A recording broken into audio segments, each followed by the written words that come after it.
Welcome to Abingers News, the only nerd news you need to listen to here at the Abingers podcast. I'm just one of your hosts, Brandon. I'm joined by my two co-anchors and two hosts. Amy, how you doing? Denise Nuts. Denise Nuts, I forgot. We did keep those. That is true. Denise Nuts, how are we doing today? I'm pretty nutty. Keith, we get names. We get news names. Oh, I should have had a news name. Keith, Mike Roch. Can I be? How are you doing? Oh, yeah. I was gonna say, can I be Harold Balls? Oh, Harold Balls. How you doing? Doing good. You know, could use a trim. How are you? Guys, I'm doing great. I gotta throw a question to you. We're doing news. I think the people listening probably can read the title and know what we're talking about. Just curious. Do you guys know what we're talking about today? They brought back Frasier, and nobody told me. I didn't know that. It's blindsided. Blindsided. Well, Frasier is back, and that's what we're going to talk about on the next edition of Abingers News. However, but this edition, there's a shakeup going on. Daredevil Born Again news. People getting canned left and right. Don't mean to make light of that. That's probably a poor way to say it, but hey, things are happening. Writers, directors, hey, see you later. And Marvel Studios Television is going through a shakeup as well. So those are the two topics we're going to talk about. Guys, we felt the need to jump on a podcast and talk about it. Frasier news next week. Stay tuned for Frasier coming back. I'm livid. So, guys, I'm going to serve this up through the Hollywood Reporter. Keith, thank you for sharing this article before we went on the air, my friend. So, really, it is all about, let's start with Marvel Studios' Daredevil Born Again. This is one of the most highly anticipated projects, in my opinion, for Marvel Studios. One, because the Netflix series is so highly adored. People love it. It's a little bit more gritty. It's a little bit more dark. The movie. Yeah. Fantastic. The movie, the 2003 Ben Affleck version, wonderful. One of the best pieces of cinema I've ever seen. But this is the Charlie Cox show we're talking about here. And Emmy, that piece of shit. if there's anything I know about Emmy, she loves the Cox. And I think... I do. I've not seen it, though. You would love it. I think you would absolutely. I don't know. She's super serious. She's not a big fan of the super serious. It's got some humor. It does, but it's very, very subtle compared to Marvel Studios, I should say. Anyway, Charlie Cox is coming in to the Marvel Studios fold because of the great reputation that the Netflix series had. And so everyone's like, oh, this is a chance for Marvel Studios to be a little bit more rough around the edges, a little bit more bloody. I want to see them getting their hands dirty, blah, blah, blah. I don't know if they sound like that, but that's what I hear in my head when I'm reading the forums. So they do. So, guys, per Hollywood Reporter, this is what I'm going to read right now. Fewer than half the series' 18 episodes had been shot, and then they paused production due to the writer strike. And that was, but fewer than half of those episodes being shot of 18, that was enough for Marvel executives, including Chief Executive Kevin Feige, to review the footage and come away with a cleared eye assessment. The show wasn't working. So in late September, Marvel quietly let go of writers Chris Ord and Matt Corman and also released the directors for the remainder of the season as part of a significant creative reboot of the series. The Hollywood Reporter learned the studio is now on the hunt for new writers and directors for the project, which stars Charlie Cox as Matt Murdock. Big news. I volunteer as tribute. Amy, go for it. Oh, no, I was volunteering for the job. Oh, go for it. That's what I meant.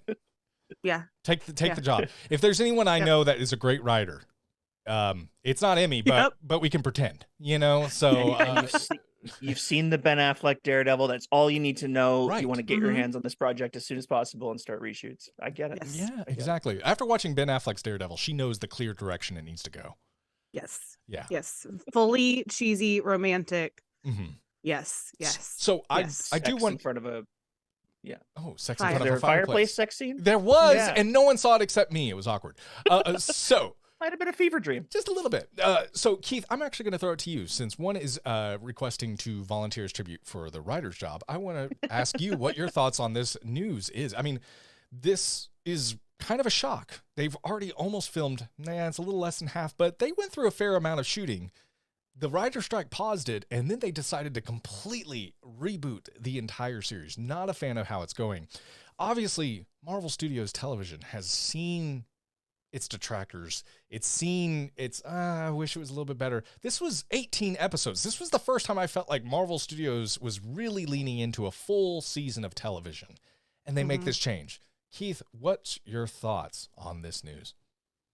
Well, the head of streaming and television animation, Brad Winderbaum, talks about how his version of the decision is that it comes down to how can we tell these stories in television that honor what's so great about the source material. And if you read on in that article in the Hollywood Reporter, the description of how it's going to be, or was going to be, like a Law and Order procedural kind of feel with a bit of action, with a bit of Daredevil, you wouldn't see Daredevil till the 4th episode. There was going to be obviously no Foggy, no Karen. Like it's like, oh, we want to throw Charlie Cox at you. Brian Cox, totally different actor. Throw all the Cox has away, been in Keith. X-Men. Yeah. Throw all the Cox away. No, we want to throw Charlie Cox at you, get you in the seats or watching it, but we're going to change everything that you loved about the Charlie Cox. So to me, this isn't super surprising because of all the stir up that we've had with the strikes, as well as all the backlash that they've gotten for recent Marvel stuff, specifically Secret Invasion. And they just, their formula isn't working, and they're realizing that. And Kevin Feige, I like the thing about Kevin Feige where he changes shit up on a dime. Sometimes when he sees something's failing, he goes, hey, there's a pattern here. Rather than just rest on my laurels and all my stacks of fat cash, I want to put something out there that people want to see. So I'm kind of relieved to hear it, because the Chris Ord, he wrote Deck the Halls, and that is nobody's favorite Christmas movie. I'm sorry. That's the gay one, isn't it? No, that's Dick the Halls. Of the two, that's Dick the Halls, Amy. That's a whole different genre. That's a whole different genre of film that we don't need to get into right now. Wasn't Hallmark got some backlash because they had a gay Christmas movie a few years ago? Wasn't it Deck the Halls? No, Deck the Halls is the slapstick comedy romp between Matthew Broderick and Danny DeVito, playing neighbors who are competing to decorate each other's houses and all sorts of other sounds gay to me. I'm just joking. No, all right, Ivy, I was thinking of Deck the Balls. yeah Deck my balls. Ivy, what was your thoughts hearing this news of the big shakeup while filming? What are you taking away here? I'm not gonna lie. So I just got back from vacation visiting Grammy.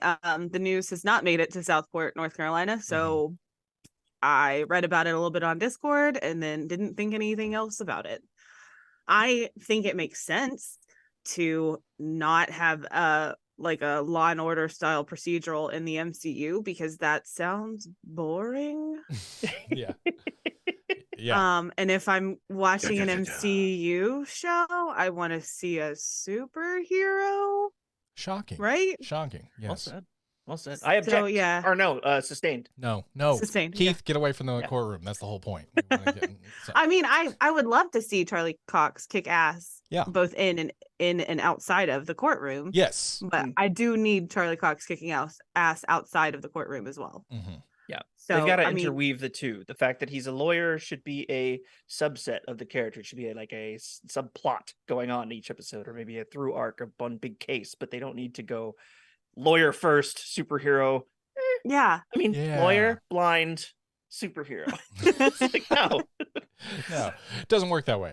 No. And it makes sense too to make multiple seasons of the same show instead of these limited series. I feel, and I mean, we've only seen one episode of Loki season 2, but I feel like Loki having a second season, being able to set that up and knowing that it was coming, I think that helped them with Loki season 1 in a way.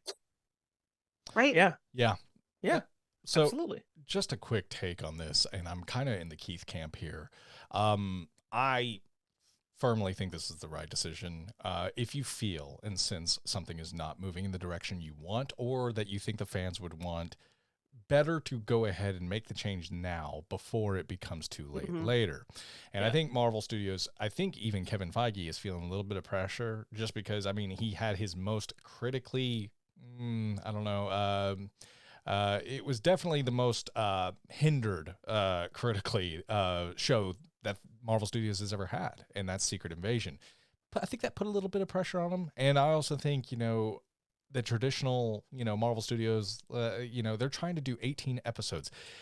I think he's got a lot of pressure too because of the Daredevil love. And I think it's a little bit more heightened with this project than there is others. So mixing the critics' reception of Secret Invasion mixed with the high expectations of the Daredevil hero and what we've seen from the Netflix series, they're going to constantly be compared to it. Hey, you use the same actor. You're going to. Even if you didn't use the same actor, this hero is going to be compared regardless. And I think with that pressure, though, I think that's encouraging that Kevin Feige said, hey, hold on. Going to wait a second here. I would rather put a pause on this and do this right. And that, to me, is the mark of a good producer and someone who knows what they're doing, or at least is keenly aware. And I'm happy about this report. No, I don't think we're going to get Daredevil as early as we were expecting because of this. Expect delays, obviously. Expect it's going to be a minute. But do I think we'll see a better product because of it? Yes, I do. And that's ultimately what's more important than getting a Daredevil series in a few months, is getting a Daredevil series in due time that is better and more well-produced. So I'm excited about it. I think it's obviously in Feige we trust. I know he's had some misses with Phase 4 and 5, and I get it. And I'm not pretending that this studio is impervious of bad filmmaking and bad television writing. We've seen both, honestly. But I think the hits, when they hit, are special. And I think it's the reason why the three of us are on this podcast, is because this studio, more often than not, makes some really good sound decisions and makes quality television and movies that we like to watch as fans. So I'm hoping this is a turn in the right direction for the studio and for the Daredevil series moving forward. So I'm excited about it. I am. It probably, sorry, you go first. I was just going to say, I appreciate you speaking so highly of Iron Man 2. Wow. I hate you. Especially with some of the crap that's come out since. Yeah. Well, Damn. yeah. Well, I mean, I'll be honest with you. When you set the bar as low as Iron Man 2. How dare you? How very dare you? You can only go up for a reset. Yeah, exactly. What were you thinking, Keith? It probably sounds harsh to say, like, my joke about Chris Ord or whatever. The people have lost their jobs. Sure, I get that. They will find other jobs that suit them better. I have faith that they'll be all right. They were just hired onto a Marvel Studios thing. If they can get that, they can get other stuff. But the idea of quality over quantity happened recently. They were talking about, Kevin Feige was talking about that, and this is just some of the things that come out of that. Plus, the whole start of the Disney Plus and all the Marvel shows started right in the midst of a pandemic, so they really didn't even have a chance to see how it normally should function. So all those things, like with the success of WandaVision, and then I really liked Falcon and the Winter Soldier. I really liked Loki season 1. I really liked Hawkeye. I enjoyed She-Hulk until I got to the final episode, but that's my own problem. But they're even saying that later in the article, they go and say that bringing back Jessica Gao, I believe it is, that started out writing She-Hulk, then was let go, or not let go, but someone brought in to do the reshoots. Then she was brought back to do post-production. That helped their story make a proper through line to the end. And they're actually using that as an example of, okay, let's stop fixing it in post, and let's keep the same person and go all the way through. So Smash John, you'll be happy to hear that She-Hulk did something everyone can be thankful for, maybe. We'll see. Nice. It's funny because we do these video podcasts now, and Emmy and I both did a head tilt at the same time. Rewind the video back a minute if you're watching on our YouTube, because I just realized, and we both did it opposite directions, so it was kind of. I'll fix it in post. I'll do it then. Oh yeah, it was interesting. We both were like that, though. It was really funny. I noticed that. Sorry, Emmy, go on. You had probably a better point than I did.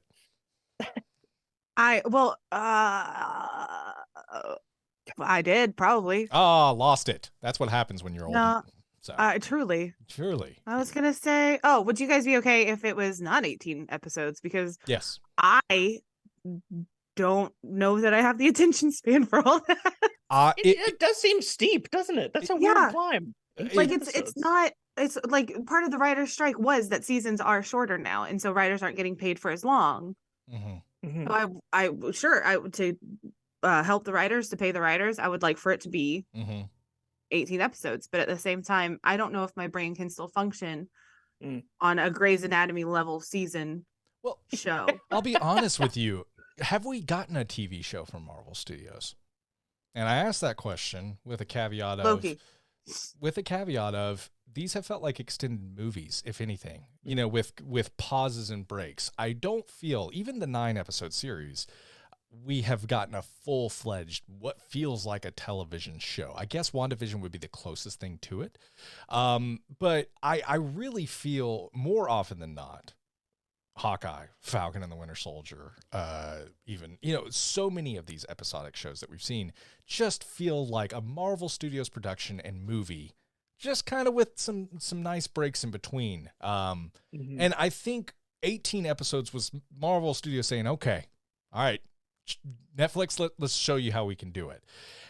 Yeah, ambitious, definitely, but it was nice because, oh, wow, it's going to feel like an absolute series. This is great. Do I think a show needs to be 18 episodes? No. Does it need to be a Power Rangers season 1 of 60 episodes? No, it doesn't. That's ridiculous. But I would like to see something that does feel like television. I really would. And that has me engrossed and invested over months of time. And that's what we were going to get. And through that, we would have gotten new movie releases. And I'll be honest with you, selfishly, as a Marvel podcast, that's 18 weeks worth of material to talk about. And that's exciting. I love that. And maybe we have some bobs and weaves we hadn't seen before. Does it need to be 18 episodes? No, but I'm still hoping we get a lengthy, full Daredevil season. That's what I'm hoping for, whatever that ends up being. So 12 sounds like that's a good number. I don't hate that number. I think 12's good. Yeah. 12 has become pretty standard with a lot of shows since Breaking Bad, like Walking Dead. Like these shows happened in 2004. It's been standard. It's become standard. So I don't know why they would jump to 18 so readily. Maybe it was maybe they got 1 foot in, 1 foot out of, we want to focus on the TV better. So they think, 18 episodes is the answer. And they're like, no. Maybe making them not, 1 seasons is the answer. And like, just plan a show. Like Loki seems like the most thought out thing because they had to split it into 2 seasons. Yes. Plan a show with a further arc. Yes. Shoot for that arc and figure out the pace. See and then how many episodes you end up with. Yeah, I don't know. Put them in the can. Exactly. Yeah. It can be 11, 13. I don't care. Like, but obviously they had an odd number. Obviously they had a story that could go 18 episodes. Maybe the reason why is because Matt Murdock is not Matt Murdock for 12 of them. Who knows? Boo. So we're going to switch gears a little bit here. In addition to the Hollywood Reporter also reports through it all, the company, it actually, their traditional TV making model didn't really commission pilots, but instead shot entire $150 million plus seasons of TV on the fly. It didn't hire showrunners, but instead depended on film executives to run its series. And as Marvel does for its movies, it's relied on post-production and reshoots to fix what wasn't working. More proof that have we seen a TV show from Marvel Studios yet? This kind of begs to say no, not in the traditional sense, which maybe feels or maybe attributes to why it doesn't feel that way. In addition, they say, even though they remain, along with Star Wars, blah, blah, blah, blah, blah, blah, we're trying to marry the Marvel culture with a traditional television culture, says Brad Winderbaum, Marvel's head of streaming television and animation. It comes down to, how can we tell stories in television that honor what's so great about the source material? So with Daredevil's new direction, Marvel hopes to right the ship on a project with sky-high expectations. The show is Marvel's first to feature a hero who's, okay, blah, blah, blah. So... But yeah, basically, they're looking to change the way that Marvel Studios has already shot television shows, which is basically movies with splice cuts made 5 times, and you got 6 movies or 6 episodes. So what I'm going to throw to you guys, and Hollywood Reporter, check out that article. It's a really, really good read. I just want to throw it back to you guys, and it kind of goes with what we've already talked about, though. Does it shock you to hear, hey, they really haven't been doing the traditional sense, and hey, does it come out of left field for you? And also, second question, follow-up to that, does it excite you to know that they are going to go more into the traditional television production style of making shows? Keith, I'm going to start with you. I would like them to, whatever they choose to do, whatever they think will fix the need for reshoots. That is something that I don't think, when you have a clear vision, when you have a whether it be a team of 2 people or 3, whatever, or just one person's vision, following a through line to the end, having a showrunner that can be the director as well, or just have 2 people that work really well together, finishing what they start is very important, and them being the ones to finish it. You got the Duffer Brothers who do Stranger Things. Do you think they get reshoots all the time and people coming in and changing shit before the end of their season? No, they get to tell the story from start to finish the way they want to, with the help of maybe another producer that they've worked closely with. Like, let's get these teams of creative people together and leave them alone. And sure, if you want Kevin Feige, if you want to have final say, sure.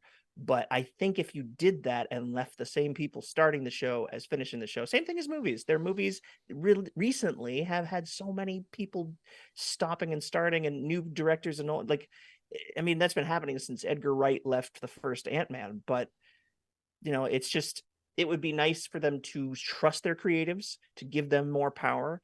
Similar to what the A24 Studios does. Well said, sir. Amy, what are your thoughts? I feel like traditional TV, I feel like Marvel Studios, okay, so here's my fear, is that they're like, okay, we're going to go more into the traditional TV, and so they're going to try to make it like something else. Like, traditional is going to be like Law and Order with Daredevil, or traditional would be Grey's Anatomy with Doctor Strange, or Supernatural with Moon Knight. I need couple of those I'd like to see. I'll be honest with you. Yeah.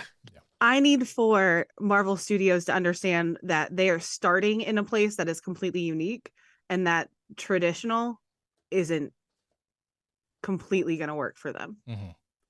And that they don't need to try to emulate somebody else's formula. They don't need to try to do things similarly to other people. They need to, I think maybe the pacing is something that they need to work on, but like traditional TV, it's just not.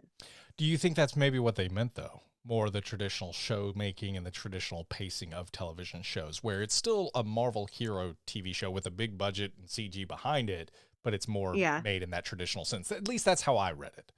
That's okay. So that's what I'm hoping. Yeah.